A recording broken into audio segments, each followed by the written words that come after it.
Tiştê berê ku min di xelekên derbasbûyî de behs kir li ser girava Îmralî, girava Apostîn, êdî medya PKK hêdî behsa wê dike.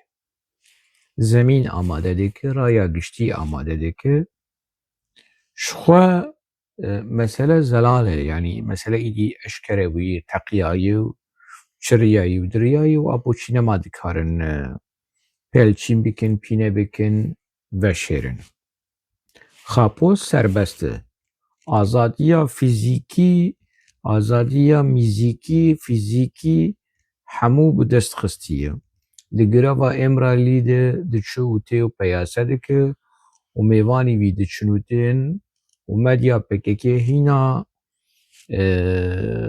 di vê rewşa hanê de ye ku zemîn amade dike ku qaşo eger rojnamavan herin cem xapû wê çi pirsê wan çi be wê, çi pirs bikin, çi pirs di serê wan de ye yanî. Êmê hinek pirsên me hene. Min ev pirs berê kirin. Di qunaxa van çend salên ku ez rexne li PKK dikim, mi van pirsê nihan kirin û xapûçî û tevgera PKK û entelektûlê PKK û ê tevgera xapûçî nebêjin PKK, xapûçî tu bersiv nedan ji bilî êrîş, ji bilî çêr û dijûna tu kê yî, tu ji bo Kurdistanê çêkirî û serokatî di hebsa de yê. Hay xwelî ser. Serokatiya te çi ye? Na. Serokatiya te birîndar bîye? Na. Serokatiya te ketiye girava birçîbûnê di roja? Na. Serokkertiya te ji bo Kurd û Kurdistanê ka çi kiriye? Heq wasa kuştin, heq wasa tasfiye hemû dibin emr û telîmatên serokkertiya te. Çêbû dindirê vê rêxistina hanê de. Tu hîna tu tê mi bi serokatiya xwe a kujer, a terorîst muqayese dik? Tu mi bi wî dipîve? Kerin tê nagêjin, ka tu çi kiriyî ji bo Kurd û Kurdistanê? Mala minê serokkertiya wî dinyayê xera kirî. Serokkertiya wî kela feteh kiriye, pêncî Kurdistan rizgar kiriye. Tu çi kiriyî ji gelê Kurd re û tu heqaretê dikî? Serokkertiya wî heqareta li serokê Kurda dike, li doza Kurda dike, li şehîdên Kurda dike, li qehremanên Kurda dike, ji wî re helal e, xem nake. Êm em rabin rexne li serokkertiya wî bikin, li önderlîk û qonderlîka wî bikin, hêrz dibe te çi kiriye. Niha di medya PKK de, di medya xapûçiya de xem nake pir behsa Hesen Xeyrî tê kirin. Tiflih Hesen Xeyrî tê kirin li ser xıyaneta wî, li ser helwesta wî ya nebaş.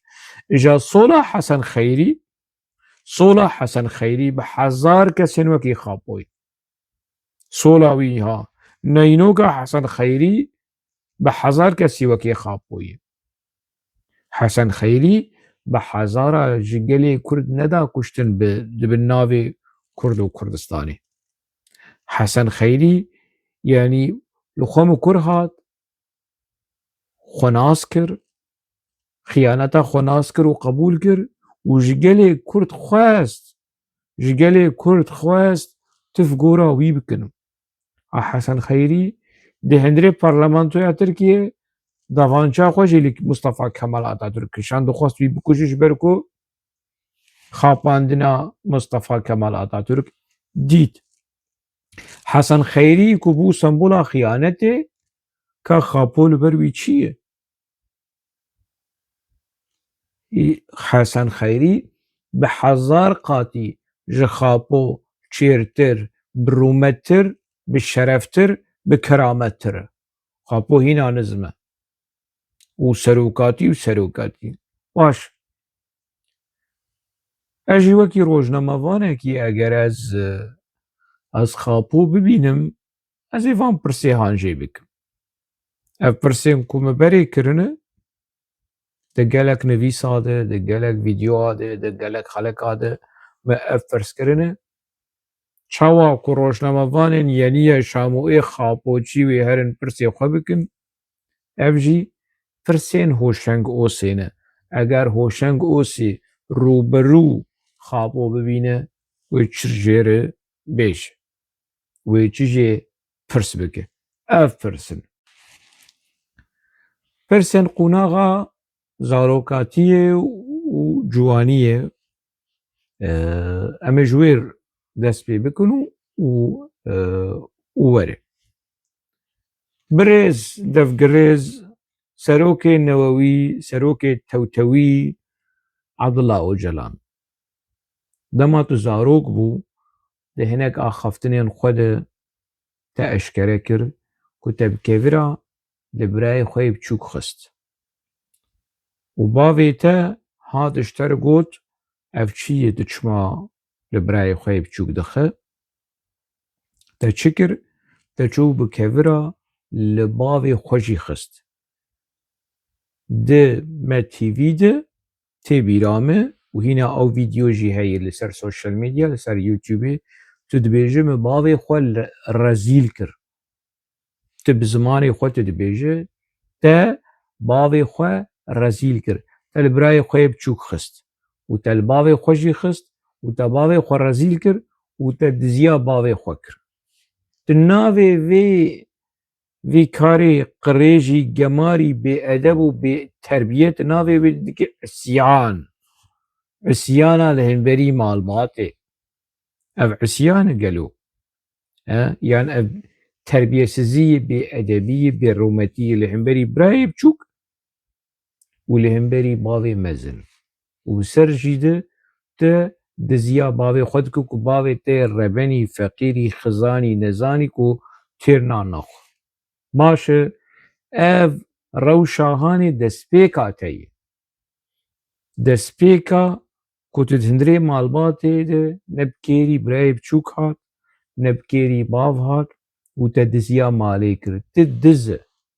Li gorî nirxandin tişkî dibêje Xapo diziya bavê xwe kiriye û zilmê li bavê xwe û li birayê xwe ê biçûk kiriye û ji malê reviyayî. Tu çi dibêjî li ser vê rewşê? Birêz Öcalan, bersiva te çi ye? Ev pirsa yekê. Pirsa di dua, di eynî hevpeyvînê de di wê qunaxa hanê de dema ku tu Qaşotû Hesen Bîndal bin hevalê hevdû bûn û pîrka te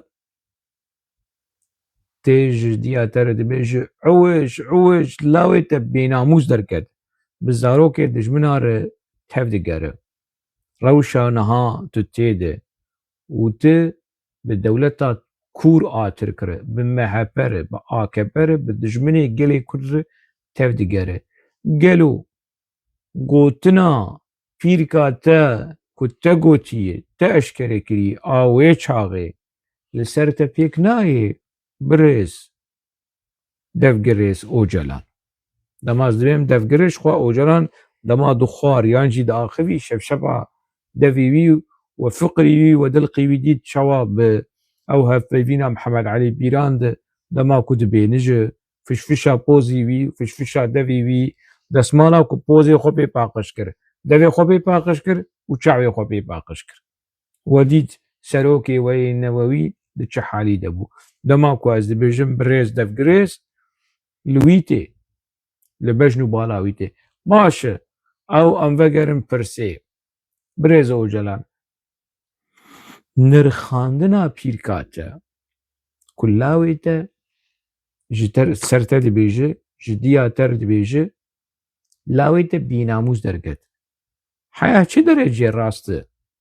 Tu bi rastî tu bênamûs derket. Tu wê çaxê jî bênamûs bû, niha jî tu bênamûs derket. Wê çaxê jî tu bi zarokê dijmina êgundîtî wê eşîretî tu tev digeriye, niha tu bi zarokê dijmina ê netewî, dijminên gelê Kurd, dijminên netewa gelê Kurd, dijminên mafê gelê Kurd tu wan re tev digere و plana çêdike li dijî geriyê Kurd. Tu çi dibêjî bi rêz û celan? Ev jî pirsek bû. Em werin qûnaxa Enqerê. Di sala nod û sisiya de ew prêskonferansa te çêkirî tu Celal Talbanî dema ku we agirhebest elan kir rojnamevanekî Tirkaş te pirsî min navê wî ji bîr kiriye temaşevanê hêja temaşevanê Xalî TV hûn dikarin navê wî di komenta ku te şirovaya de hûn binivîsînin ew rojnamevan navê wî İsmet tiştek bû. Ji Apo dipirsî dibêje min te deverekî dîtiye li Enqerê li komeleyekî girêdayê MHP komeleyekî ê ciwana bû ê gurên boz ê faşîst min te li wir didî. Te çay û qehwe te dida xelkê tu çayçî bû di komeleyekî faşîsta di wê çaxê. Tu li bin guhê hevdû dikevî xapo ocanan û tu dibêjî erê bisekine ez ê piştî ji te re behs bikim û tu behs nake.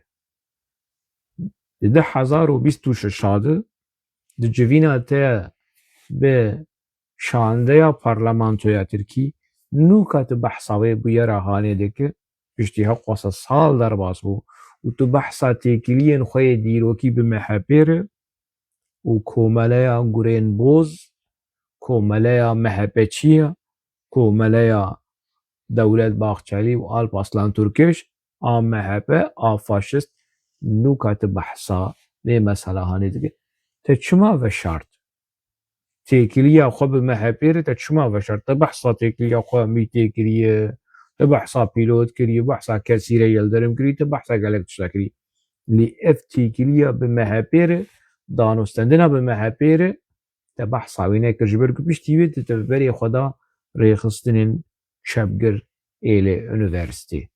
Ji bo çi bi rêz û celan te heqwase sal vê mesela hanê vê înformasyona hanê veşart û niha tu eşkere dike gelo tu dixwazî xîtabê netewperestê Tirk bikî tu ji wan re bêje ez ji we me xapo ji we ye ocalan ji we ye ji dewleta Tirk hez dike ji gelê Tirk hez dike ji Atatürk hez dike ji gurên boz û faşîstên Tirka hez dike. Nerîna te çi bi rêz ocalan ev jî pirs. Pirsekî din bi rêz dema tu çû tevlî çepgira bû rêxistinên çepgir û qaşo tu nêzîkî wan bû ji yekî dîndar piştî wê netewperest piştî wê çepgir tu tevlî hêzên çepgir bû te wan neeciband tu ji wan qut bû te berê xwe da rêxistina avakirina rêxistina PKK rêxistinekî çepgirî Kurd gelo û te behsa mîtê jî dike rola mîtê di rêxistinên çepgir de min xwendiyî min pirtûkê te û hûn ê analîzê te xwendiyî û we dizanim ez çi dibêjim bi rêz tu behsa çepgirên Tirka dike ku faşîst bûn nijadperest bûn şoven bûn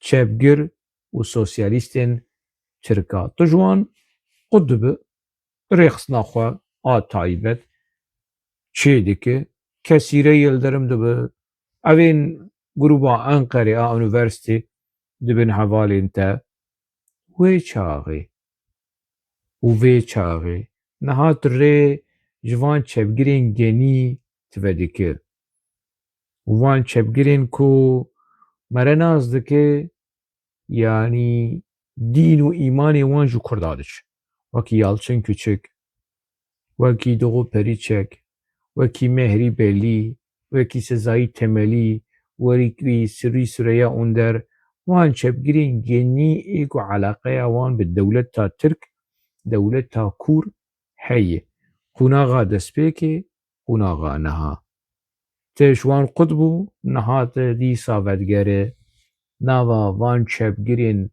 genî ê nijadperest ê faşîst ê şoven.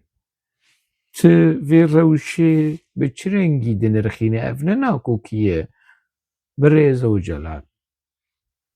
Ev jî pirsek. Pirsekî din di damezrandina PKK de wê qunaxa Hanê, qunaxa îdeolojîk ku di nav gelek kes jî nav lê dike ji heftê û sisiya heya heftê û heşta heta damezrandinê.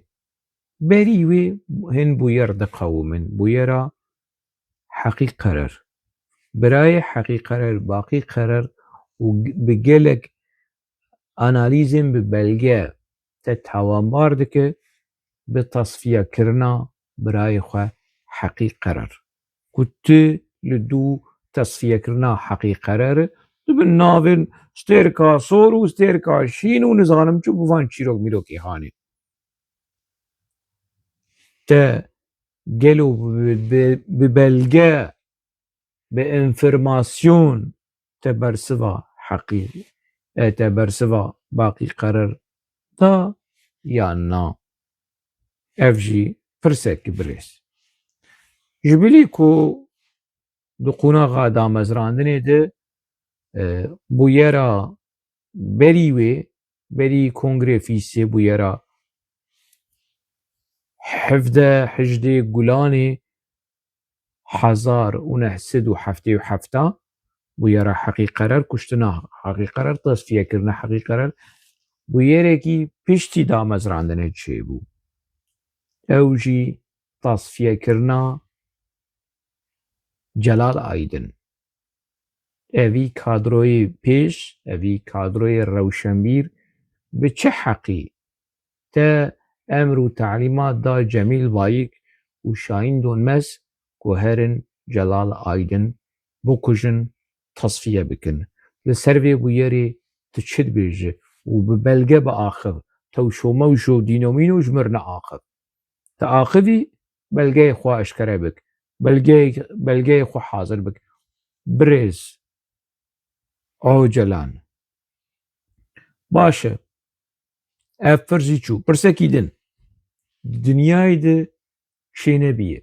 Mantiqê komeleyan, mantiqê saziyan, kultura rêvebirina rêxistinan ti carî serokê komeleyekî sivîl, serokê komeleyekî siyasî, serokê partiyekî siyasî, saziyekî siyasî bê hevalê xwe biryar wernagire.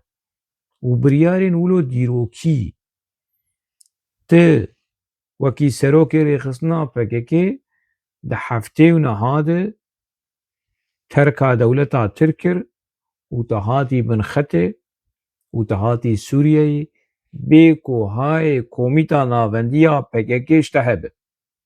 Bê ku hayê Kemalpîr, Xeyrî Durmuş, Ferhat Kurtay, Mazlûm Dogan ev hemû endamên serkirdeya PKK hayê wan ji te tunebû serokê wan bi ku diçûye, bi ku dicihimiye, bi ku disiktirbîye, bi ku wenda bûye. Bê wan, bê rêxistinê, bê saziyê te ev biryar girt û te hat. Di mantiqê rêvebirinê de, di exlaqê rêvebirinê de ev tê çi menî? Gelo guman û şubheta te li ser komîteya navendiya rêxistina te bi tevahî wilo hebû ku ajanên dewletên û tu tenê melayîket e? û çima tu wê çaxê reviya sebeb çi bû? Çi hişt tu welatê xwe terk bike? Tu derdikeve ji Tirkî tu tê Sûrî sebeb dibê hebin. Xapo temaşevanê hêja dibêje wela ez hesiyam ku wê darbeya eskerî çêbû. Me jî wê çaxê bawer dikir. Me jî bawer dikir ku li 12 Eylûlê darbeya eskerî çêbû. Ji 12 Eylûlê 1980 li kur û havîna 1970 niha li kur. Salek zêdetir li ser darbeya Kenaan Êvirên hebû. Apo berî wê bi sal û çend meha دولتا ترك تركر نش هوالي خورگو نش پارتیا خورگو چ کسی رایج دسته کسیره یلرم و هاد بن خطه هاد درباسی بن خطه بو و پرتوکن ای رخصنا پککی ای رخصنا خاپوچی بحثبه مسئله هانی بزلالی دیکن برس خاپو شما تشاواری خور نگود اف یک افتی چواتای يعني كي خيانتي بتا خيانتي بريخصنا خوركر چوا ترابه بيري خستني ترابه في بريارة هاني بك تولات ترك بك تبرا في وتو بك ببهانه شي نلشي والله شك وشبهتا خاپو هبو كو ضربه عسكري تشبه افكش الدرو طر لكو داس لكو ضربه كنعان افرين لكو هاتنا آبو بين خطي وسوريا وكوباني وشامل لكو افكش خاپاندن بو افكش درو بو حقنا لسر تاي خاپو حق لسر جري كرد كوفي درو هاني في خاپاندنا هاني باور كر كالات بيجو برسوا مبت تلسر في مسالي شد بيجو افجي برستك بو تهاد كوباني تهاد من خطي خلق قدري تقرتن مالا خوشتر فكرن ده سريد شهيد اللهنگ شهيد قهرمان شهيد ولاد فارس ايتا كوشر عبدي نعسان عبدي نعسان تل انقر ناز ذكر هنا دما عبدي نعسان خوندن ذكر لانقر هنا الوي شغي تناسكر تهات قوت عبدي نعسان قوت سر سراسر تشافا كرم بك ريخستنين كردا اي روجاباي كردستاني جبو تا جبو هوالي تا gelek alîkarî kirin. Rêxistina Partiya Kurdê Sûrî, rêxistina Partiya Çep, Partiya Pêşverû, grûpekî siyasî Kurdê Rojava nema û destek û piştgirî neda PKK.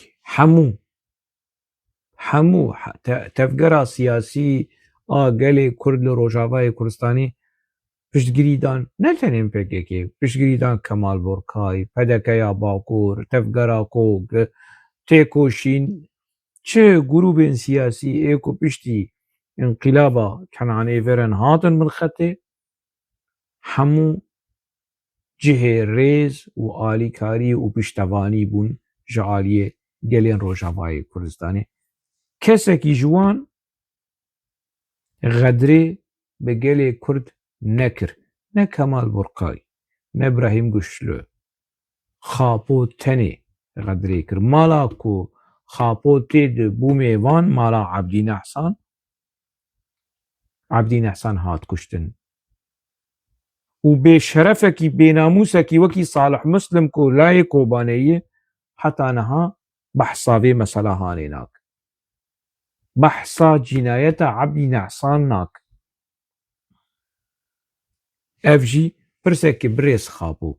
Te çima biryara kuştina Abdî Nehsan da? Ji ber çi? Çi neheqî li te kir bo Abdî Nehsan? Tu bû mêvanê wî nanê Abdî Nehsan ket zikê te û ket zikê hevalê te te çima evî camêrê han, evî welatperwerê han, evî niştimanperwerê han kuşt. Qurbaniyên sereke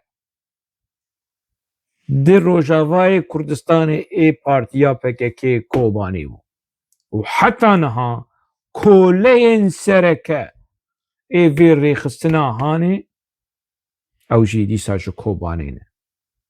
Salih Muslim, Mahmûd Bedirxan, nizanim Şahîn Çîlok, Zuhat Kobanî, evana hemû koleyên sereke ê vê rêxistina hanê, rêxistina ku xedrê û xiyanetê berî her kesî bi xelkê Kobanî kir. Ku heta roja îro ev rêxistin di hindirê Kobanê de qadro madroyê PKK heta roja îro di ziya Kobanê dikin xwîna Kobanê vedixwin. Xwîna Kobanê vedixwin. Birêz devgirêz Ocalan چه حقی کۆبانێ تە هەبووتە ولو ئانی سەرێ وێ تە ئەفتشت ئانی سەرێ وێ تە زارۆکێ کۆبانێ هەوقا سەدان کوشتن دسەریدە تێکۆ شەرێ هێژا وڵات پارێزێ گەورە عەبدی ناسم فەرمۆ بەرزڤێ بت تە هاتی شامێ و tu nas dikir rejîma Hafîz Esed rejîmekî Elewî ye te navê xwe kir Elî Firat navê Kurd navê xwe kir Elî Firat Kesîre Yıldırım jî navê Kurd navê xwe kir Fatma birayê te Osman Öcalan jî navê xwe kir Hesen Hüseyn ev tê çi menî tu tevgerekî siyasî çevgir e çi eleqeya te bi tiştê olî û taifî tu mesele istismar bikir ji ber çi Birêz Öcalan ji ber çi ev istismara taifî ji rêxistinekî tevgirdêmekî ji destpêkê de ji destpêka te li Sûriyê mantiqê te zihniyeta te zihniyetekî taifî bû ne zihniyetekî rasteqîne zelal û pakî çevgir bû tu li ser vê meselê çi dibêjî Birêz Öcalan fermo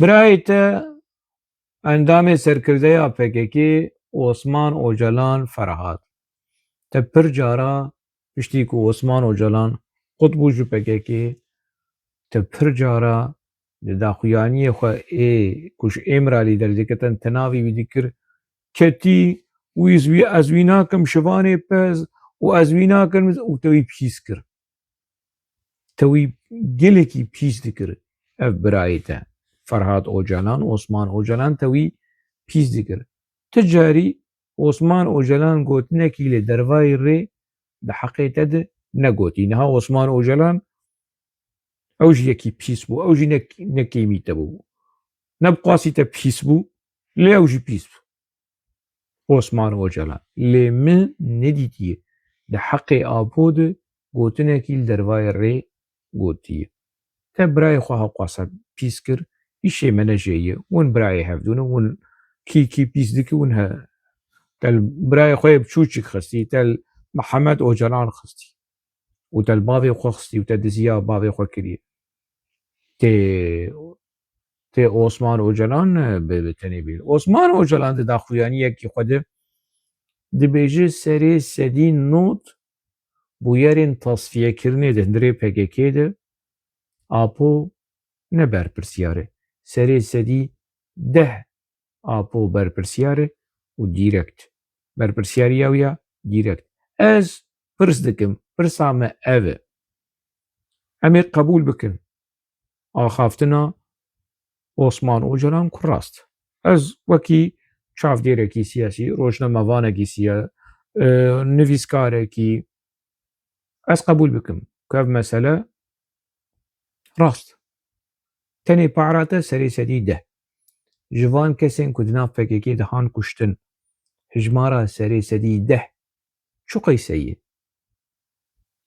yanî 100 kesin 200 kesin 1000 kesê çi qeyse ev kesê ku te dîrekt berpirsiyarê tasfiya yan jî biryara tasfiyekirina wan testendî ev serê sedî not ji ber ku tu serokê rêxistinê bû gelo berpirsyariya te ya exlaqî û siyasî tune belê derbarê vê meselê tu çi dibêje Birêz Öcalan eger eleqeya te bi exlaq û bi nirx û bi prensîba hebe fermo bersivê bit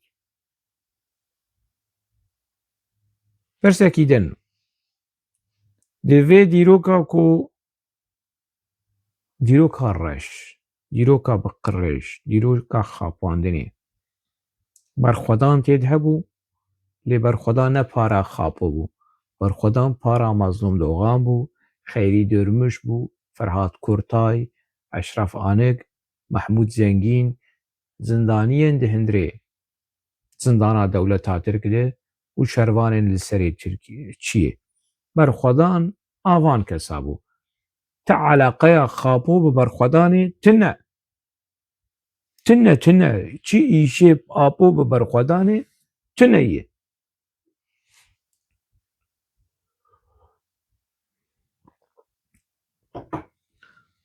باشه te hat girtin te got diya min Tirkê ez dixwazim xizmeta dewleta Tirk bikim xem nakim. Bêş te got pirsa me ew e dema te lêborîn ji dayîkên eskerên Tirka xwest li pêşberî mehkemê çima te lêborîn ji dayîkên şervanên Kurda jî nexwest? Qey dayîka Mezlûm Dogan çi anîbû serê te te lêborîn ji dayîka Mezlûm Dogan nexwest? Qey dayîka Masûm Qorxemaz çi anîbû serê te te lêborîn ji dayîka Masûm Qorxemaz nexwest? Tevlî ku Masûm Qorxemaz zendirê rêxistina te ji pişt hatî kuştin ha, bi xıyanet hatî kuştin, hatî tesfiye kirin. Masûm Qorxemaz egît heqwasa şehîdên di hindirê vê rêxistina hanê de çûn qey heqê wan li te nebû tu lêborînê ji wan jî bixwaz. Birêz devgirêz te çima lêborîn tenê ji dayîkên eskerên Tirka xwest û te şehîdên Kurda û dayîkê wan bi tenê hêjt.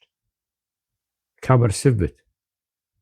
Te eskerên Tirka dema navê wî çi ye? Dozger ji te dipirse dibê şehîd tu tekîd dike. Tu tekez dike tu dibêje ez şehîdim. Dema te eskerên Tirka dike şehîd demekî hevalên te, demekî Masûm Qorxemaz çi ye?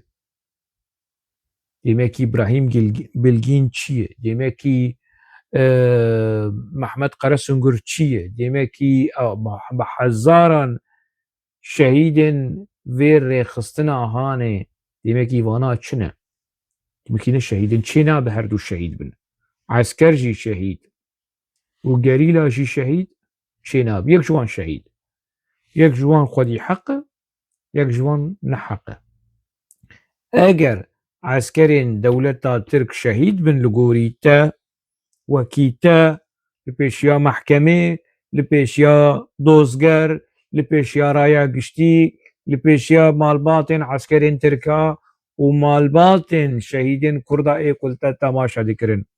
Eger eskerê Tirk şehîd bin, qurbaniyên artêşa Tirk şehîd bin, wendayiyên artêşa Tirk şehîd bin demekî hevalê te çi ne? Çi ne? Ka bêj bersiv bit. Birêz xapo demekî hevalê te ne şehîd. Kujerin, terorîstin îşa ka dibin çi dibin bela bibin. Yani ez vê fêm nakim çawa tu bi vê cesaretê, bi vê rûşûştina hanê heqas heqaret li vî gelê han kir di van qunaxan tevî de û hîna hinek ker hene li dû te dimeşin û dibin jiya bê xapo nabim, jiyan bê apo nabim. Kuro hey xwelî ser, hey ser kir heta kengî tê di vê xapandina hanê de bijî. Heta kengî em vegerin pirsa. Birêz xapo dema mehkemeya te lê Îmralî û biryar heye û dozger dibêje maddeya ê parêzer mi vê mesela hanê jî kola mij parêzera jî pirsî. Parêzerê te bipirsî wê ev mesela hanê jî bibin pirtûk û eşkere bibin. Parêzer binivîsînin gelek kes vê binivîsînin. Te xwest xapo te xwest tu li gorî maddeyê were mehkemekirin ew maddeya ku tu dibêje serokçete ne wek serokê rêxistinekî siyasî bixwaze Kurdistanê çêbike dewletê perçe bike. Te aliyên siyasî qebûl nekir. Te xwest wekî serokçete aliyê cinayî maddeya sed û şêst û heşt bû tiştekî wilo. Ji qanûnê cinayeta ê dewleta Tirk te xwest li gorî wê tu were mehkemekirin. Yani te xwest te ji parêzerê xwe xwest ku li gorî vê maddeya hanê ne li gorî maddeya parastina siyasî tevlî ku hevalên te şehîdên hêja serokên gelên Kurd çi hevalê te? Tu bi qurbana wan be, tu çi hevalê te ne? Mazlûm Dogan, Kemalpîr, Xeyrî Durmuş gotin em rêxistinek siyasî ne, parastina me siyasî ye, doza me siyasî ne, em neçete ne.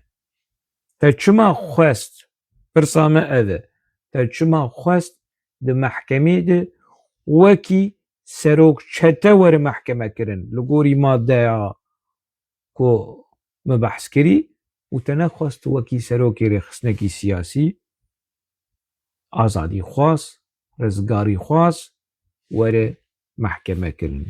Bersivê bit, fermo, birêz devgirêz. Pirsekî din, pirsê me pir in xem nake. Pirsê raya giştî ne, pirsê dîrokê ne, pirsê wijdanê gelê Kurd in, pirsê qurbaniyên gelê Kurd in. Şehîdên Emir Mazlûm Dogan û Kemalpîr û Xeyrî Durmuş di mehkemê de dema dozger ji wan dipirse, hûn apoçînê qebûl nakin, red dikin vê têgahanê, dibe em ne girêdayê şexsan e, Abdullah jî yekî hevalekî me yê yanî yekî ji endamê rêxistinê ye.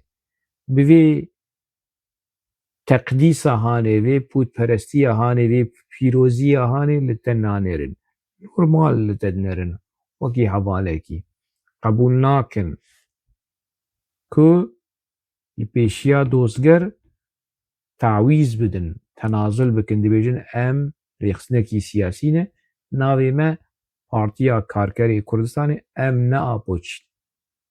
Lê tu û rêxistina xwe pişt re û ev rêxistina hanê ji Partiya Karkerê Kurdistan we kir apoçî. Wê çaxê di mehkemê de di heştê û yekê de ev têgeha hanê, ev anlayîşa hanê Mazlûm Dogan, Xeyrî Durmuş, Mehmet Can Çener hemû kes vê têgeha hanê mehkûm kirin. Qebûl nekirin. Lê te qebûl kir rêxistina te û xulam û zilamê te Cemîl Bayik û Duran Kalkan û Mustefa Qereso pişt bû xulamê te, hewlîne xulamê te bû. Qebûl kirin. Çima? Ji ber çi? Helwesta te dijberî helwesta Mazlûm Dogan, Xeyrî Durmuş, Kemalpîr e. Berê jî û niha jî. Fermo, bersivê bit. Ev rojnama wan ez alîkariya wan dikim dema ku herin pirsa bikin vê pirsê telomelo li gorî kêfa xapo û li gorî zikê wî û fiqrê wî û dilqê wî wê li gorî wî pirsa bikin. Ne pirsên ku wî tenga bikin wî têxin quncik. Baş, em werin pirsekî din. Di sala 2008 de dema ku li Tirkiyeyê darbeya balyoz, darbeya Ergenekonê planên darbeyê hebûn. Te daxuyaniyekî da. Birêz devgirêz, te daxuyaniyekî da û te bang lê Zekeriya Öz kir ku niha reviyayê niha hatiye Ewropa li Almanyayê nizam çî derê. Dozgerê doza ya plana balyoz bû ya a Ergenekonê bû. Te dixwest tu pê li rûnê û tu eşkere bikî. Wê çaxê di wê daxuyaniya hanê de te behs kir. Havîna Temûza 2008 bû tiştekî wilo.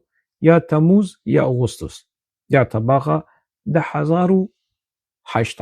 Te got 15,000 kes di nava PKK de hatine tesfiyekirin heta wê çaxê. Bi hejmar. Yekî bêje 15 û tu ne yekî ji rêzê yî, tu serokê rêxistinê yî.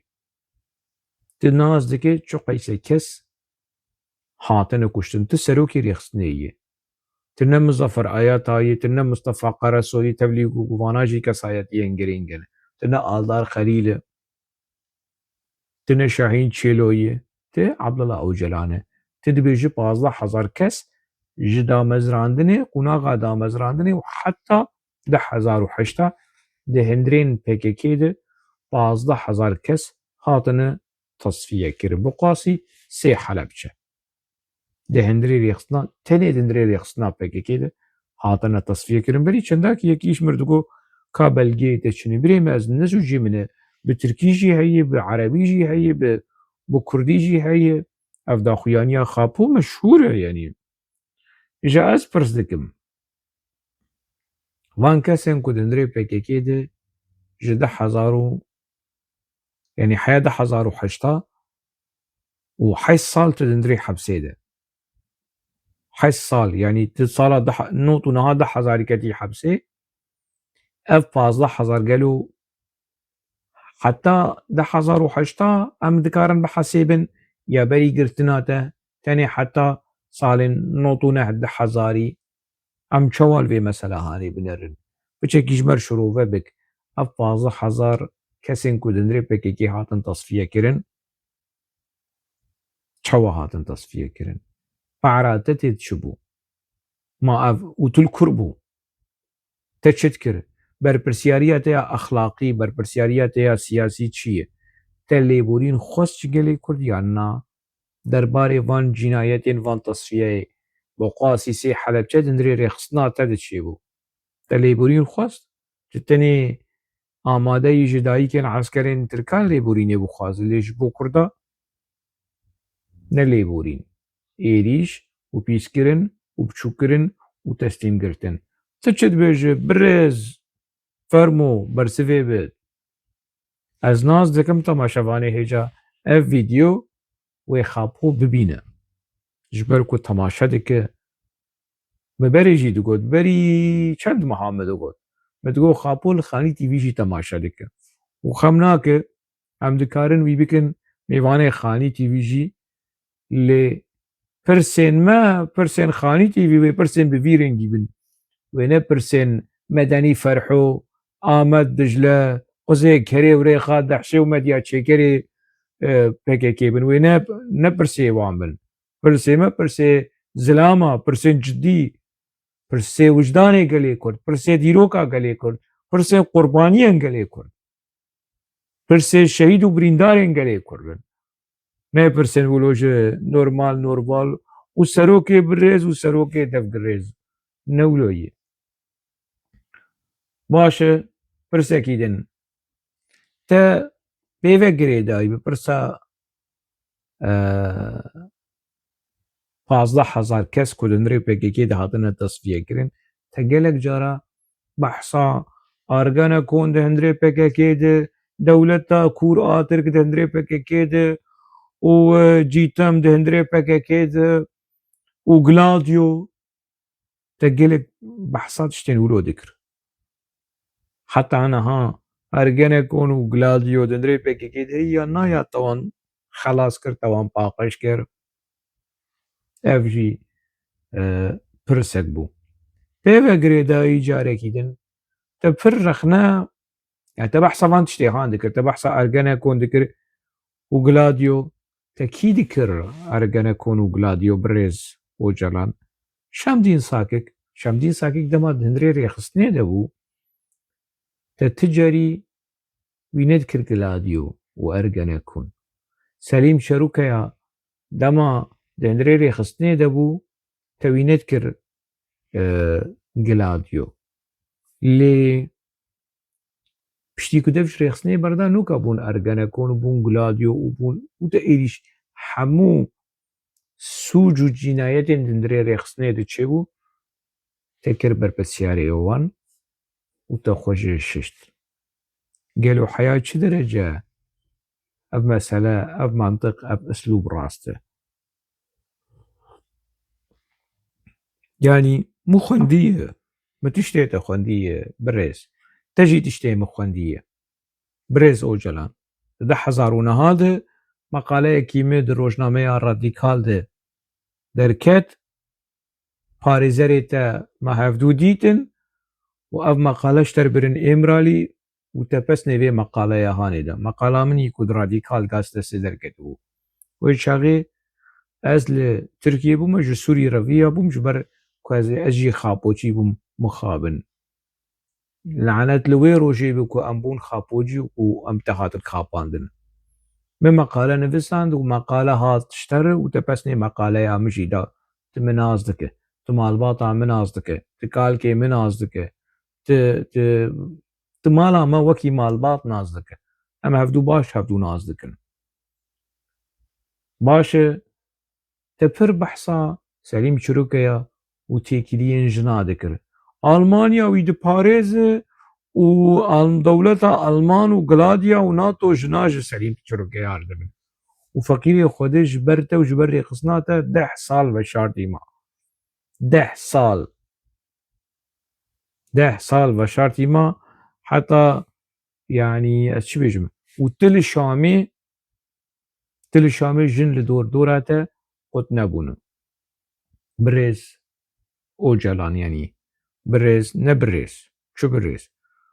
Tu dikarî ji min re bêjî pirsa me ew e tu dikarî ji min re bêjî çend jin tu behsa hejmara qurbaniya dike lê hejmara jina ez bawer nakim tu zanibe çend jin te dest avêtî namûsa wan navêtî kerameta wan.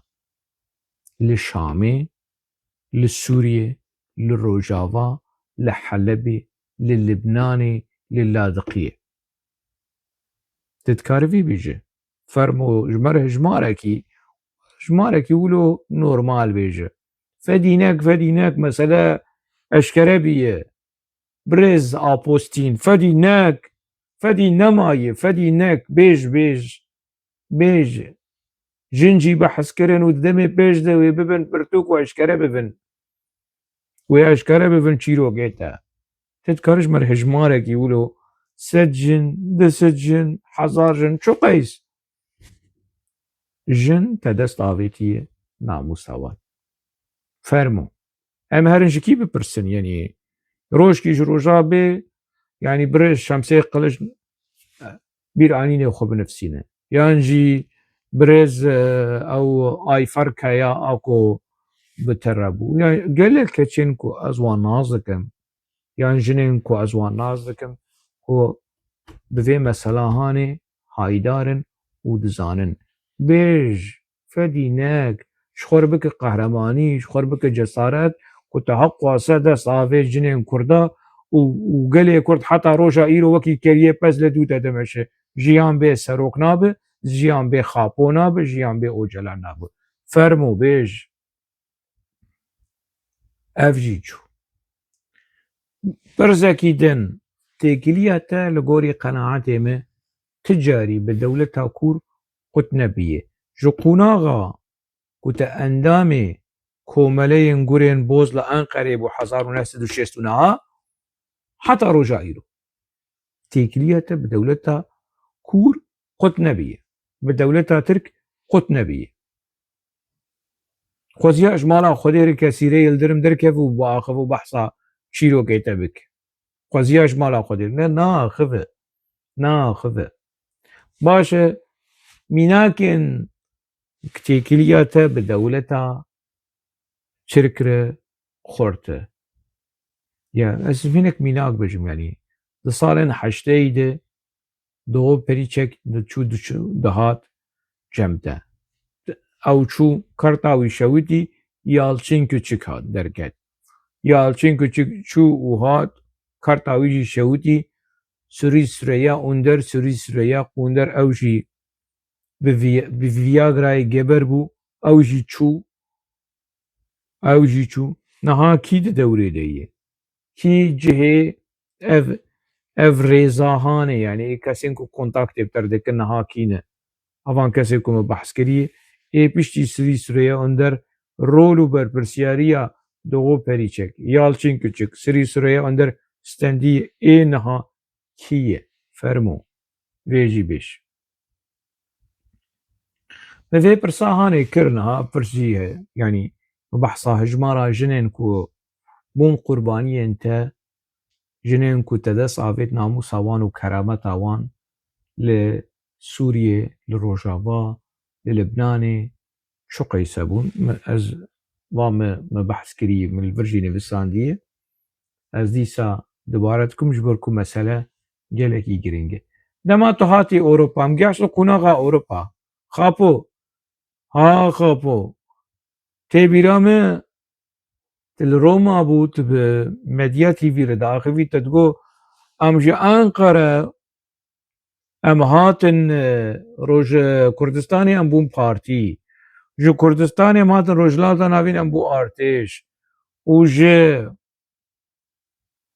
روجلاتا ناوین ام هاتن اوروبا هاتن رومايا مي ببن دولت كاتبو دولت افرا هاني شقي سفردك تبو دولتا كي تبو دولتا ترك دولتا ديمقراطيك ونتويا ديمقراطيك كاتل سفي مسألة تشد بيجي بريز خابو تتصالن نوتی نوت و یکی ده مانشتن روزنامه سرخوبون تدگوت سالا 10,000 کردستانه کی سر بخو آزاد بخوازن سالا 10,000 تهاد گرتن و تلیبورین جه عسکرین دایکن لیبورین جه دایکن عسکرین ترکات خواست اف چنا کوکی اف چه قبحت اف چه رورشیه اف چه خاپویزمه فرمو برسواوی مسئله بد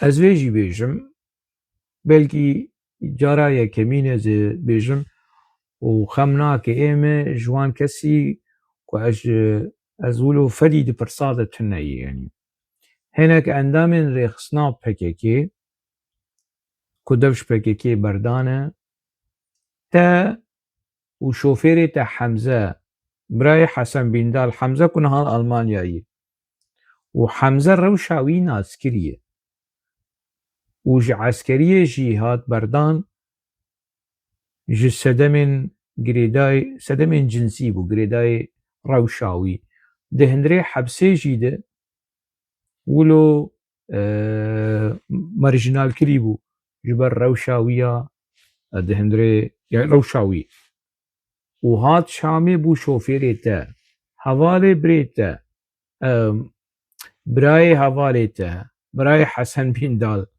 حواليته زاروكتيه حمزه كناوي ناو شوفيريته ناوي حمزه دي ويب بريس كونفرانسا لبنان دي نوتوس سياده فوتو يوي خياي واز مهر دواديتيه ما حسن بن دال جيده تماشاواني هجا حسن بن دال بسالا 1988 الشامي لركن الدين لمالا الكالكي خو مويديتيه هاتو دنگي كردستان بيرابو مي دنگي كردستان جدستگرت از 10 سالي بو مزي 11 سالي بو وي چاغي مي حسن بن دال جديتيه مبراي حسن بن دال جديتيه في حمزه يكون محسكن جبوق مسألة زلال به هن اندامين ريخستني دبيجن ت و شوفيري تا حمزة دروشكي خراب ده ونهاتن الزفت كرن قالوا حياة شو درجة بمسألة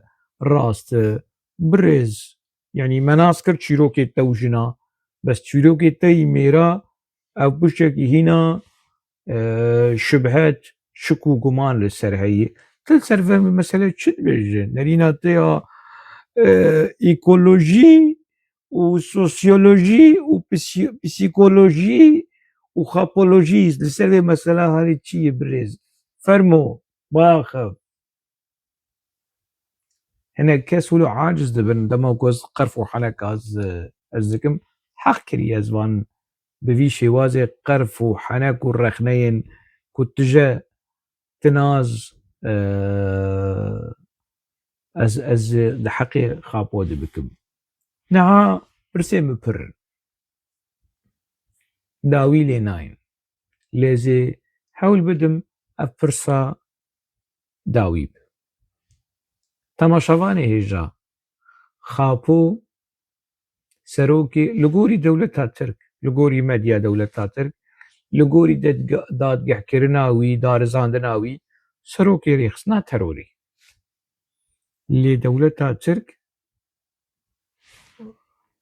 همولاتي جي آپونك شاندي تولي دقوت خاين و تروريست و هاقواسا كشتن حتى روجا إيرو آپو همولاتی دولتا ترک وطنداش دولتا ترک بتحمية خيانته كسن كوفان خودی هلوستکی ولو بن سروکی رخصنکی تروریست بن دخوازن ولات پرچه بکن همولاتی جوانتی کشاندن آپو همولاتی جی نهاتیه کشاندن باشه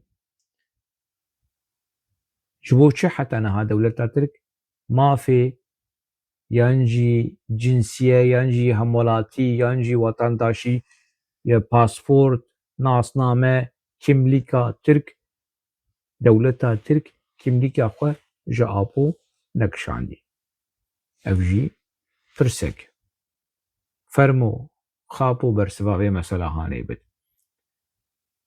تنها همولاتية كي ترك وتبحثا ميثاق ملي دكنتني بيمانا لوزاني تماشاواني هجا ام دچن لعنتي لحسن خيري دكن جبو بيمانا لوزاني آبو دچن ميثاق ملي خابو دچن ميثاق ملي دباريزها وكي آكبه وكي محبه وكي جهبه وكي حمو جبه كامورن ميثاق چه سردما عثمانية سردما سلجوقية محرن وگوون دهانه دي سال دار بخن ام وان قربانيين خو شيخ سعيد خو سيد رزاي خو عبيد الله النهري مالباطا بدرخاني ام حمول سرون بقفزن ومهرن چيروكا چال دراني ام دي سببن خلامو زلامه دولتا ترك شروان دولتا ترك خاپوفت خوازه نتني چيروكا پیمان آلوزاني یانا پککی کنفرانسا جمر داردخه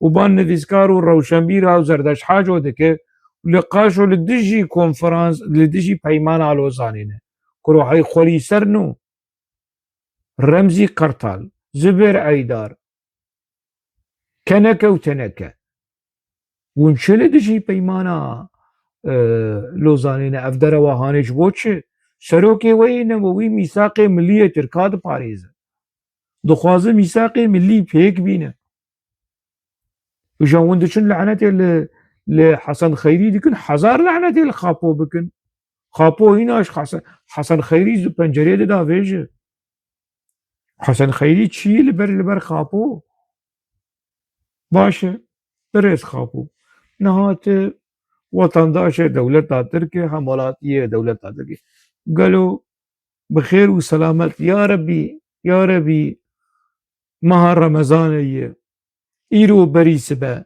از خبره خابو ببيزم كو خابو قبر بويه خابو مر چو جحمي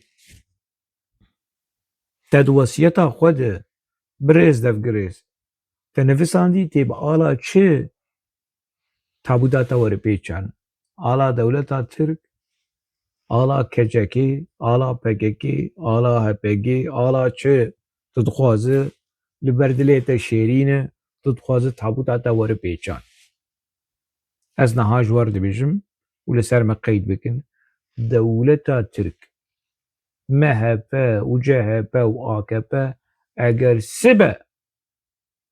سبه ها آپو مر و تابوتاوی با آلا دولتا ترك ور پیچان جبركو خزمتا كوش دولتا ترك ركريه جي رجب طيب اردوغان بيتر جي دولت باخچلي بيتر جي جهبه ومهبه وآكبه بيتر خابو خزمتا دولتا تركيه وهنا هناك كرد مهن وهنرمند ما ينكر وكي ديار قزل قلت وافكسن هاني هنا لدو خابو دچن وسروكي ونزانم شو وشير لشاباشي دكن وقوناوي دشون وعكاوي دخون يعني خابوچي هري بعاقل خابوچي هري زانا اي فيلسوف تسري ويفكت چتيت ببينه